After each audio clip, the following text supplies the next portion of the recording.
By learning, we mean process of acquiring new understanding, knowledge, behavior, skills, values, attitudes and preferences.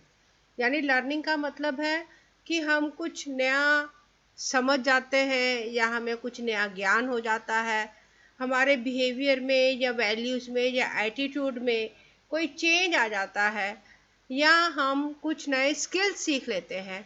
इस सभी को learning कहा जाता है। लर्निंग सिर्फ ह्यूमंस में नहीं होती, एनिमल्स भी लर्न करते हैं। Machines can also be made to learn. और ऐसे भी एविडेंस मिले हैं कि कुछ प्लांट्स कैन ऑल्सो लर्न।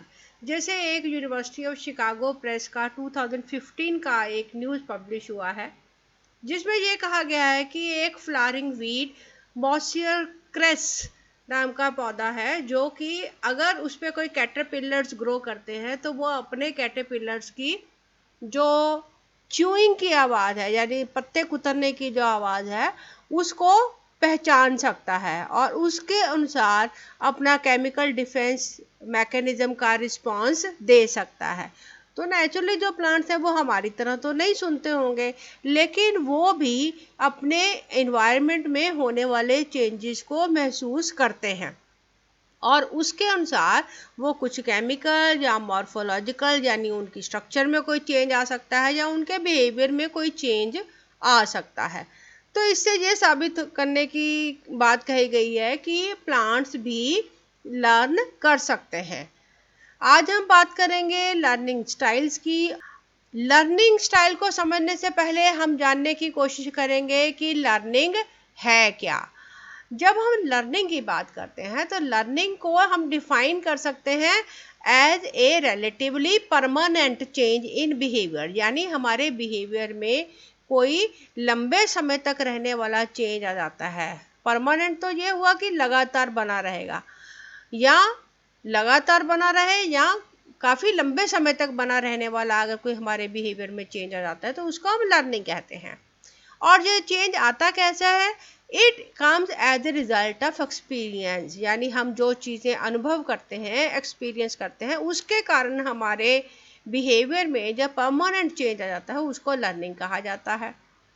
अब ये जो लर्निंग है ये सब इंडिविजुअल्स में डिफरेंट है। हर जो इंसान है, हर जो इंडिविजुअल है, वो अलग अलग तरह से सीखता है।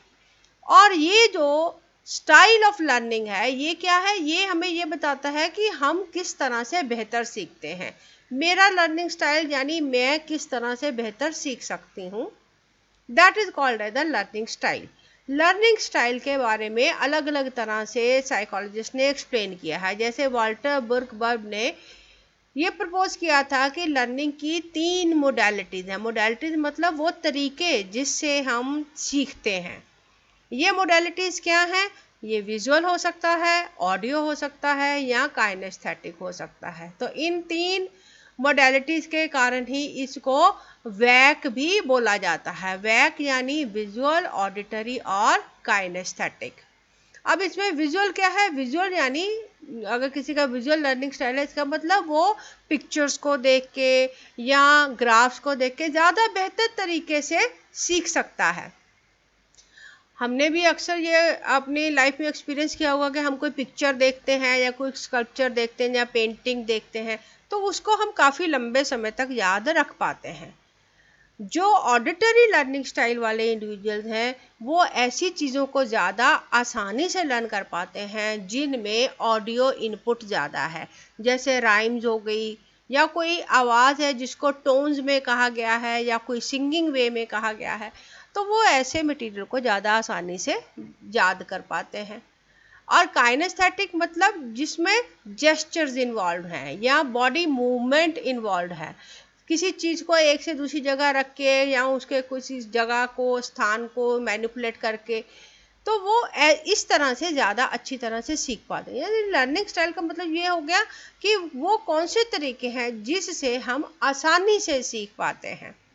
इन्हीं 3 लर्निंग स्टाइल्स को आगे इम्प्रूव किया नील फ्लेमिंग ने, जिन्होंने मॉडल दिया VAR के। तो इन्होंने एक और लर्निंग स्टाइल ऐड किया, that is called as the reading and writing style. यानी कुछ लर्नर्स ऐसे हैं जो लिख के या पढ़ के ज़्यादा बेहतर तरीके से सीख पाते हैं। अल्टीमेटली हम सभी तरह के लर्निंग स्टाइल्स को 7 लर्निंग स्टाइल्स में बांट सकते हैं। सबसे पहले आ जाता है visual and special. Visual and special का मतलब वो लर्नर्स जो कि उस इंफॉर्मेशन को ज़्यादा बेहतर तरीके से रिटेन कर पाते हैं जो कि इमेजेस या पिक्चर्स की फॉर्म में है, और अगर ये पिक्चर्स और इमेजेस कलरफुल हैं तो वो उनको और भी ज़्यादा अच्छी तरह से लर्न कर पाते हैं। अब इसको हम अपनी टीचिंग लर्निंग में कैसे यूज़ करते हैं, हम लर्नर को माइंड मैप्स देते हैं या ग्राफ्स देते हैं, पिक्चर्स देते हैं। तो इससे जो विजुअल टाइप के लर्निंग स्टाइल वाले जो लर्नर्स हैं वो ज़्यादा अच्छी तरह से लर्न कर पाएंगे। दूसरा हमारे पास आ जाता है काइनेस्थेटिक। काइनेस्थेटिक मतलब ऐसे लर्नर जो फिजिकली चीज़ों को करके या मैनिपुलेट करके ज़्यादा बेहतर सीख पाते हैं। इसमें ऐसे एग्जाम्पल आ जाते हैं जैसे कुछ लर्नर्स हैं जो रोल प्ले करके, एक्टिंग करके या चीज़ों को मैनिपुलेट करके, जैसे कुछ प्रैक्टिकल वर्क हो गया या कोई एक्टिविटी वर्क हो गया, तो उसमें वो ज़्यादा बेहतर तरीके से सीख पाते हैं। इसको हम कैसे इंक्लूड करते हैं अपनी टीचिंग लर्निंग में, जैसे फ्लैश कार्ड्स हो गए, तो फ्लैश कार्ड्स को जो लर्नर है वो मैनिपुलेट करके अलग अलग तरह से अरेंज करके बेहतर तरीके से सीख पाता है। तीसरा है ऑरल और ऑडिटरी। इसमें म्यूजिकल टाइप ऑफ लर्निंग वाली जो एक्टिविटीज़ हैं वो आ जाती हैं। जैसे आप किसी इंफॉर्मेशन को रिसाइट करते हैं या उसको आप सिंगिंग वे में करते हैं, तो उससे ऐसे लर्नर ज़्यादा बेहतर तरीके से लर्न कर पाते हैं। सोशल लर्निंग में 2 तरह के स्टाइल्स जो बताए गए, यानी हमारे सोशल इन्वायरमेंट का, हमारे आसपास का जो माहौल है उसके अनुसार लर्निंग स्टाइल किस तरह से चेंज हो सकता है।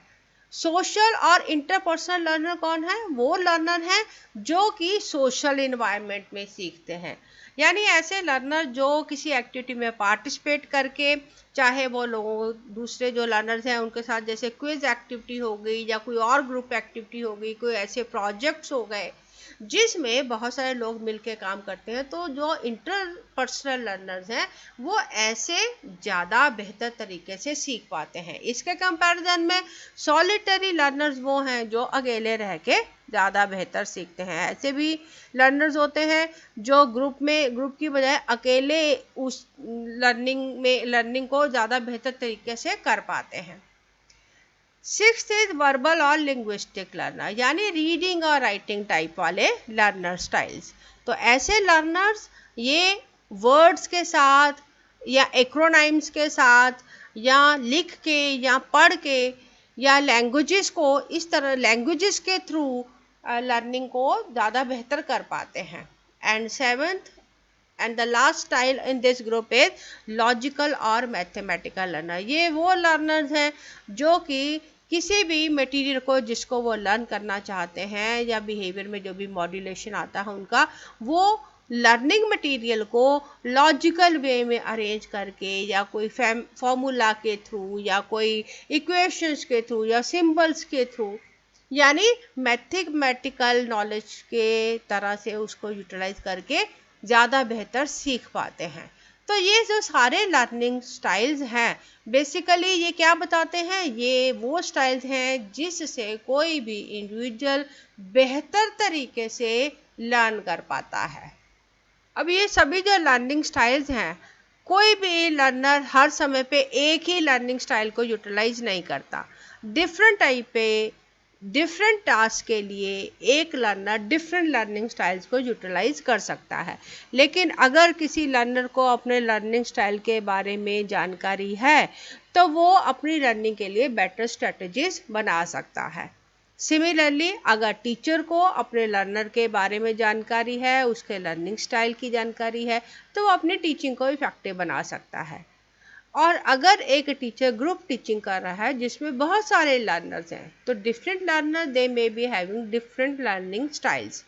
उस समय पे टीचर को अपनी टीचिंग को इफेक्टिव बनाने के लिए सभी लर्नर की नीड्स को ध्यान में रखना चाहिए और डिफरेंट टाइप ऑफ टास्क को इनकॉर्पोरेट करना चाहिए अपनी टीचिंग में, ताकि सभी लर्नर मोटिवेटेड रहें, सभी की नीड्स पूरी हों और सभी अपने अपने लर्निंग स्टाइल के अनुसार मटेरियल को अंडरस्टैंड कर सकें.